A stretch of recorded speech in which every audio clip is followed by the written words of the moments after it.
Hello, leaders. Hey, this is Paul Grau, and welcome to Run to Your Leadership Challenges, the daily show that equips team leaders to lead through the challenges that they face every day. So, I'm still feeling a bit under the weather, but my right-hand man and editor, Neil, is going to set you up with a few reruns from Season 1. And these episodes are going to talk about some inadequate training practices that many teams are still using today. I think you're going to enjoy these episodes as they are just as relevant today as they were a few years ago.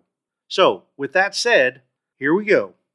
Hello, leaders, and welcome back to Day 3 of this week's challenge of inadequate training practices. Each day this week, we'll talk about a different inadequate training practice that's commonly found in most organizations and specific actions that you can take to make a positive impact in leading your team in a less than ideal training situation. So, the last 2 days, we talked about the inadequate training practices of assuming your people know certain things and one size fits all, and how you can avoid both situations. Today, we're going to talk about the inadequate training practice of no continuity and how this practice can really hurt the development and morale of your team. And I'll give you 3 primary tips how you can positively impact this training defect.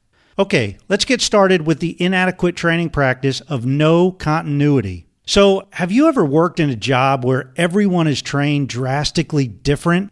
I mean, one team member might give real detailed, thorough training, and yet another may barely cover the essentials to get you by. And yet everyone is expected to know how to do their jobs at the same level of expertise. I remember when I first started a job in my teens, when I saw firsthand that all trainers were not created equally. I was working at a car wash / gas station combo, and the co-owner actually trained me on the car wash portion and was extremely detailed. I mean, he told me about the water temperature, the spray pressure, the air temperature, and everything else that you never really want to know about a car wash. But by the end of his training, I knew how to do the job. Then this other guy trained me on pumping gas. You see, in New Jersey, you still cannot pump your own gas. An attendant needs to pump the gas for you while you sit in your vehicle. It's kind of like stepping back in the 70s when you actually got service at a service station. Well, about a month after I was fully trained at the car wash gas station, another guy started working there, a newbie. And the co-owner told me that I had to train the new guy on the car wash stuff. And I was like, what? Me?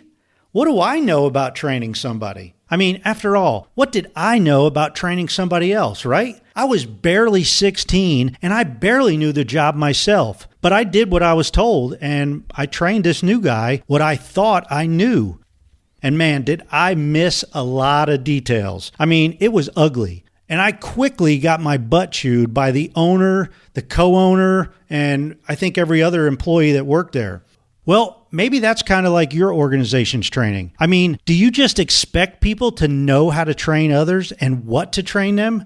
Well, if you don't have any kind of continuity set up, you're digging a hole for yourself. So, to avoid this inadequate training practice, here's a few quick tips to help you out. First of all, create and document a standardized step-by-step training process that you expect all trainers to follow. Now, each trainer can personalize it to make it their own, so to speak, to some kind of degree, but there are certain items that you need to ensure everyone gets trained on. Next, you need to figure out how much time and money you are going to dedicate to training each year. Now, don't just take a stab in the dark and guess. Do your research and figure out the exact amount of resources you need for your training budget. Training is one of the most neglected essentials in most organizations. And if you budget the proper time and money to get the training each year, it can make a huge difference in your bottom line revenue.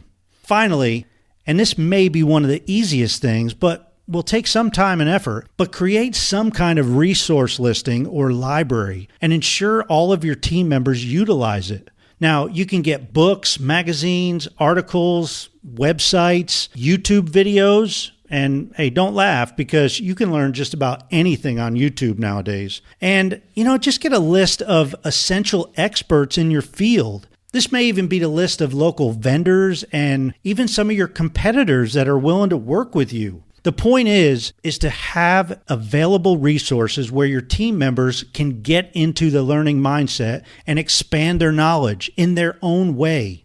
Okay, well, that's it for today. The bottom line is to create some type of standardized training process and establish a budget for your upcoming training. And finally, create some kind of resource library where your people can learn on their own terms. I hope you enjoyed today's briefing, and I am really sorry that I busted a time limit. Please don't forget to share this with other leaders and especially your HR directors and your CEOs so your entire organization can run to your challenges together. Thanks again for listening, and until tomorrow, run to your challenges.